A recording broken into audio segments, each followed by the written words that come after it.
পর একের পর এক ওয়ার্ডে হেলে পড়ছে বাড়ি। রোজ যেন একেবারে আতঙ্ক গ্রাস করছে শহরবাসীকে। কি ভূমিকা পুরসভার, কেনই বা হেলে পড়ছে বাড়ি? আমি কথা বলবো সিভিল ইঞ্জিনিয়ার তথাগত রায়ের সঙ্গে। উনি একজন রাজনীতিবিদ তো বটেই, তার সঙ্গে সিভিল ইঞ্জিনিয়ারও। আর এই প্রশ্নের উত্তর তার কাছেই খোঁজার চেষ্টা করব।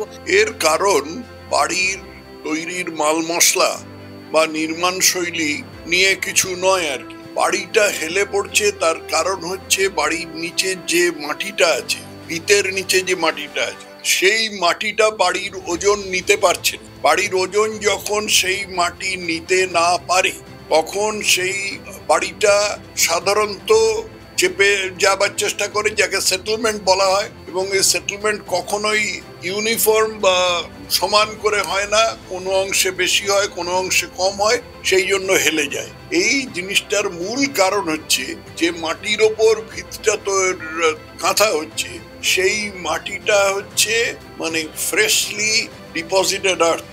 এগুলো আগে এই যে জায়গাগুলোতে বাড়ি হেলে পড়ছে, এই জায়গাগুলো আগে জলাভূমি ছিল, এই জলাভূমির জলাশয় ছিল, সেগুলোর মধ্যে মাটি ফেলে সেই মাটিটাকে যথাযথভাবে না ঠেসে কম্প্যাকশন, যাকে বলে কম্প্যাকশন না করে এরকম করা হয়েছে। না করার ফলে সেই মাটিটা এখন ওপরে, তার উপরে এই বাড়ির ওজনটা পড়ার ফলে এই বাড়িটা সেটেল করতে বা নিচে নামতে আরম্ভ করেছে, এবং একদিকে বেশি নেমেছে, একদিকে কম নেমেছে, এরই ফলে বাড়ি হেলে যাচ্ছে।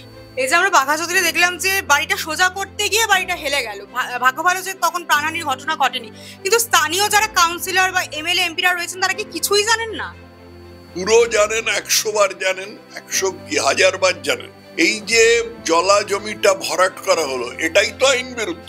অতএব কিছু টাকা পয়সা চালাচালি হয় এবং সেই যে জলা জমি আছে সে প্রমোটার এসে সেটাকে ভরাট করে ফেলে, ভরাট করে সেই সদ্য ফেলা মাটির উপরে বাড়ি তৈরি করতে আরম্ভ করে। এখানে যদি মাটির জায়গায় বালি দেওয়া হতো তাহলে খানিকটা সুবিধা হতো, কারণ বালি কম্প্যাক্ট করা অনেক সহজ, মাটি অত সহজে কম্প্যাক্ট করা যায় না, বা বালি অনেক দূর থেকে আনতে হবে, ঘটকপুকুর থেকে আনতে হবে।